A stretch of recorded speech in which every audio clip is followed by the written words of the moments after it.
Je bénis le Seigneur pour sa parole qui m'a fait moi-même du bien. Ce matin encore, je méditais la parole de Dieu. J'ai été vraiment béni. Et Ruth 4, verset 13 dit ceci. Boaz prit Ruth qui devint sa femme. Et il alla vers elle. Et l'Éternel permit à Ruth de concevoir. Et Ruth enfanta un fils. Nous sommes en train de lire Ruth 4, verset 13. Au verset 14, c'est écrit ceci.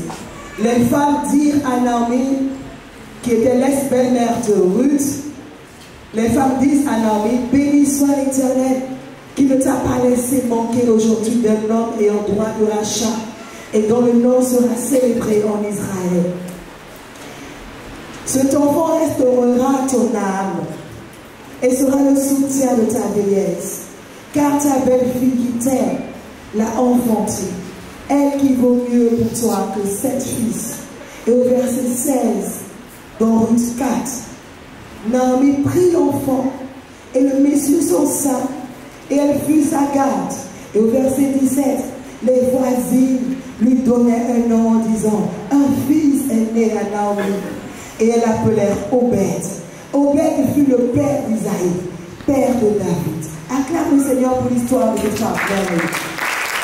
Acclame le Seigneur. Alléluia.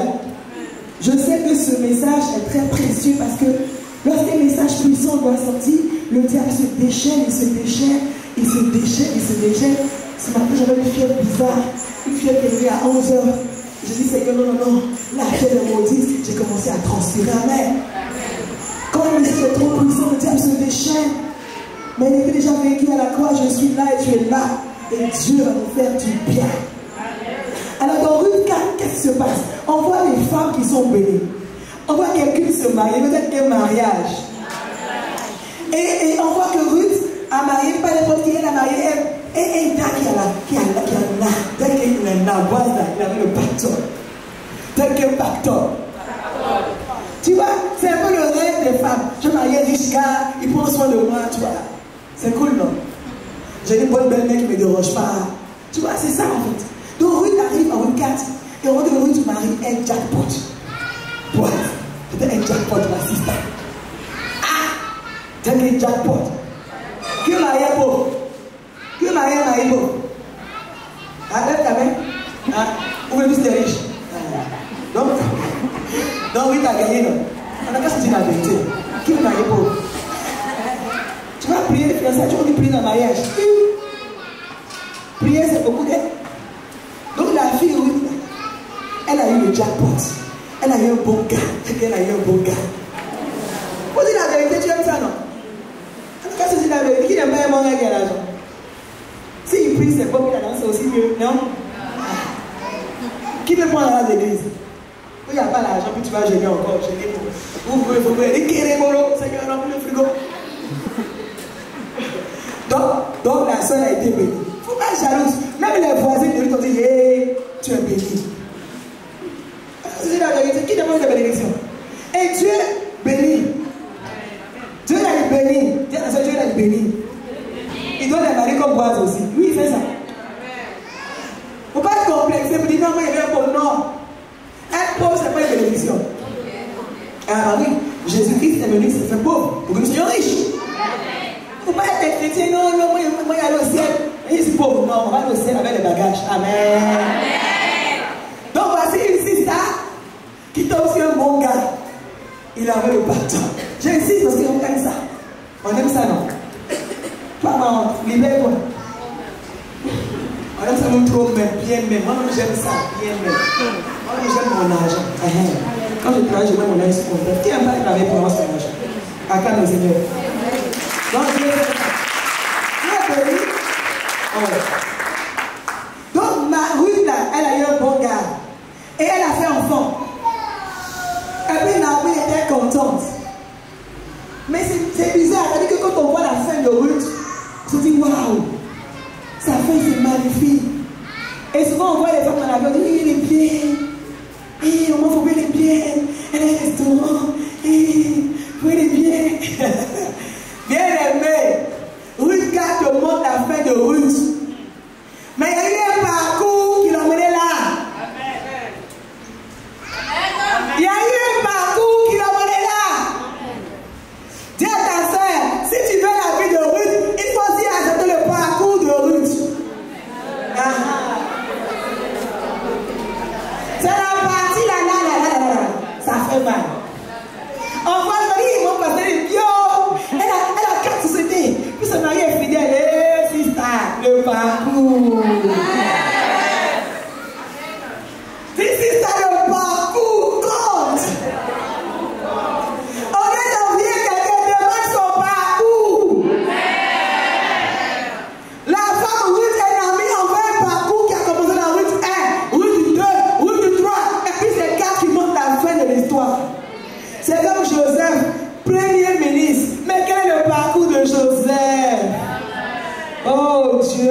le Seigneur nous rassemble pour nous dire une chose importante. C'est vrai qu'elles sont bénies.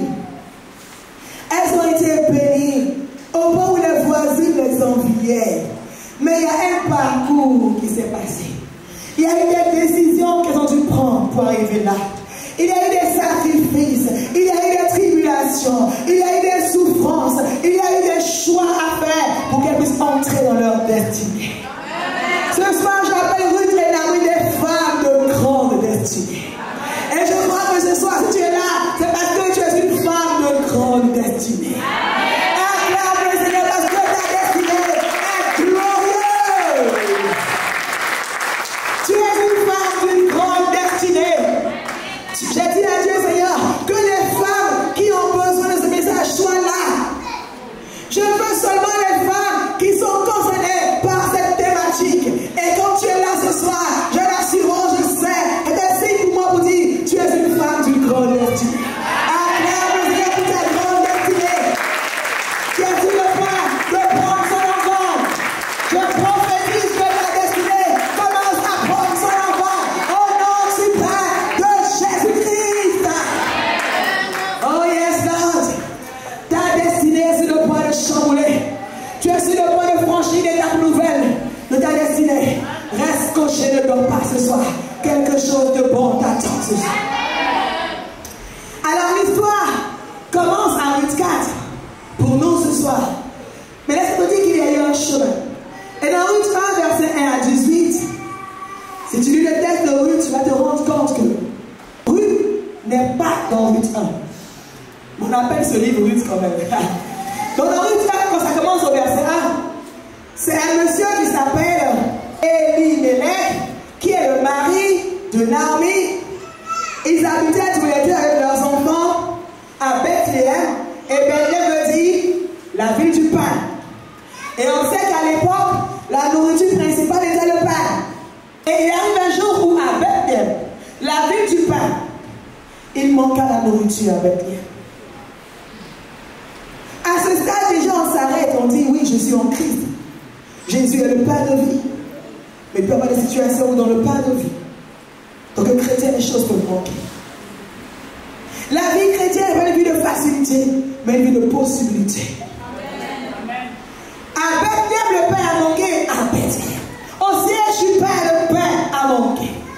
Et lorsque le pain a manqué à Bethléem, des chrétiens sont allés chercher le pain ailleurs. Au lieu de rester de persévérer, ils ont dit non, non, non, la galère c'est trop dur, on va voir ailleurs. Et Naomi suit son mari. Elle n'est pas le chef, elle est soumise à une autorité qui dit on va sortir, on va aller à Juda et on va aller chercher du pain. Et Naomi obéit à son autorité principale et elle sort avec son mari. Et la parole nous dit, oh my God, au verset 3, Elimelech, mari de Naomi, mourut et elle est restée avec ses deux fils. Donc l'homme même qui prend la décision d'aller chercher le pain, il trouve la mort. Il sort pour aller chercher le pain, il trouve la mort. Bien aimé, on peut rester à Bethléem et puis attendre que la nouvelle saison arrive, que le sorti allait mourir ailleurs. Reste à Bethléem. Dieu ta soeur reste à Bethléem. Dieu reste à Bethléem. Dieu reste à Bethléem. Il est parti à l'aventure, il dit non, il n'y a plus de pain, il est mort. Il est mort. Donc en fait, il partait vers sa mort. Non pas seulement ça, hein. Et alors les enfants, verset 3, les enfants prirent des femmes moabites dans l'une nommée Oprah et l'autre. Donc c'est là-bas que les enfants se sont mariés à Ruth et Oprah. J'ai l'impression que le départ de Elimelech vers Juda était pour aller chercher quelqu'un. My God. Une femme de destinée. Ils sortent à 4. Et elle meurt. Et les enfants se marient. Et puis, au verset 5, ils sont restés là 10 ans. Machlon et les gens moururent aussi.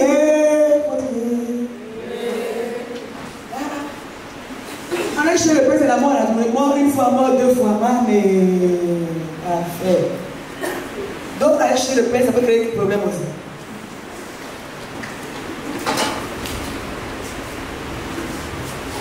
Donc ils sont allés où? Monsieur est mort. Les hommes là se marient. Et puis ils sont mariés avant de mourir. Tu vois, ils sont mariés d'abord, le type, puis ils sont morts. Parce que lui devait continuer l'histoire. Mais c'est quelqu'un. Oui, c'est quelqu'un, hein? Oui, c'est quelqu'un, hein? Pour accomplir sa destinée, il y a un chemin qui se crée et qui arrive à elle. Quelqu'un dit, je quitte mon pays. Et puis il arrive. Puis il marie Ruth. Et puis il meurt. Et puis lui, il prend l'histoire. Hé, Ruth. Ils sont morts. Un ami est resté seul. Elle dit, bon. Donc on voit au chapitre 4 que Ruth Naomi est contente. Ses voisines acclament. Mais il faut se rendre compte qu'elle a fait 3 fois le deuil. Et que le bonheur qu'on apprécie là, il y a une souffrance terrible avant ça. Tu veux recevoir à Naomi maintenant? Non, tu ne veux plus recevoir à Naomi ici. Parce que dans l'histoire de Naomi, il y a un veuvage dedans. Et puis il y a. Si on dit orpheline, mais quand on peut enfant, on appelle ça orpheline. Maman qui peut enfant, on appelle ça c'est orpheline. Parce qu'elle est noire. Qui veut être comme lui? Naomi, en tout cas pas moi. Le parcours est intéressant, là ça ne me plaît plus l'histoire. Le parcours de quelqu'un doit t'intéresser. Avant de dire qu'il y a, c'est ma mentor. Il faut chercher parce que l'onction du mentor tombe sur toi. En tout cas, moi, l'onction de veuvage, je passe ça aussi. Amen. Dès que le parcours de celui que tu as admis là, il faut bien te l'observer. En voyant sur YouTube, tu vas dire, il se voit par terre, il est bien. Tu connais son parcours. Tu connais son parcours. Dans le parcours de Ruth, il y avait veuve et Naomi, il y avait veuvage dedans. Des enfants morts. Avant la gloire, il y a eu ça. Amen. Amen. Amen. Lisons dans Ruth 1, au verset 6. On dit Naomi resta privée de ses 2 fils et de son mari. Naomi a été privée, non pas seulement d'un mari, mais aussi des enfants. Elle est restée seule, telle que la solitude. Dis la solitude. La solitude. Les femmes n'aiment pas la solitude. Je me marie. Attends, épidémie. Je me marie. Et si tu es ça va quoi? Ça fait quoi? Apprécie ta solitude. Le temps seul t'aide à réfléchir, à mieux te connaître. Toi-même, tu es trop suspect. Toi-même, tu es trop suspect, on t'a attrapé. J'ai dit. Femme n'aime pas la solitude. Ma copine, reste un peu seul, un peu. Ça fait du bien. Amen. Tu vois, souvent les gens n'aiment pas seul. Tu vas créer une situation que tu sois seul pour que tu réfléchisses. Il faut apprendre où tu as beaucoup d'hommes à être seul un peu. Ça fait du bien. Quand quelqu'un revient seul avec Dieu là, tu ne vas pas créer ce soir seul. Il faut aimer la solitude. Ça fait du bien. Moi j'aime dire ceci. Dès que je suis seul, je suis content parce que je sais que Dieu peut me parler. Quand tu es seul, Dieu peut te parler. Quand tu es seul, le niveau de communication avec Dieu augmente. Tu as besoin d'être seul. Pourquoi tu es vrai d'être seul? Non, je vais veiller seul. Non, tu vas veiller avec le Saint-Esprit. Tu vas veiller avec le Saint-Esprit. Donne-moi la main de gloire. On n'est pas le Saint-Esprit, on se le mari. Être seul, c'est pas un problème. C'est pas une malédiction. Donc, il faudrait du mensonge qui sont terminés. Non, il faut se marier. Là, j'avance. Après, tu fais un choix bidon. À cause de la précipitation, tu fais un choix bidon. Et après, quand tu divorces, tu viens encore seul. Je vais apprécier ton célibat au nom de Jésus. Moi, ce qui m'a donné la vie de Naomi, c'est que Naomi, en réalité, elle se leva. Et elle a pris ses belles filles afin de quitter le pays de Moab. Car elle a appris au pays de Moab que l'Éternel avait visité son peuple et lui avait donné du pain. Et tu as quitté quelqu'un. Tu l'as laissé parce qu'il n'avait rien. Maintenant il a prospéré. Tu as honte de devenir bien comme plus le père. Le père est revenu. Qui t'a dit que c'était la fin? Tu as pensé que Bethléem était mort. Bethléem, c'est le ciel. Oh my God. C'est là que tu as méprisé là. Dieu a encore béni ça.